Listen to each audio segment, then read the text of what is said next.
Hi, my name is Akiko. I'm from Japan. I'm an exchange student at a U of T Scarborough campus.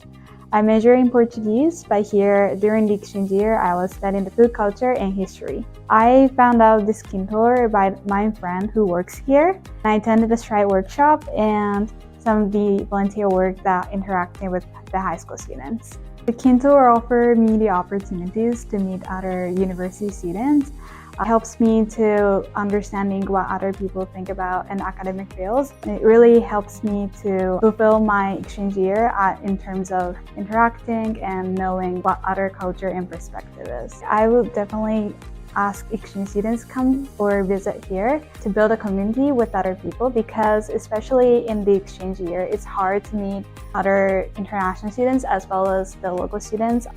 I came for the International Women's Day for the volunteering the high school students who comes to learn English and who are willing to come at Kintore for the tutoring program. Never heard of any program before outside of Kintore, so I think it's really great here.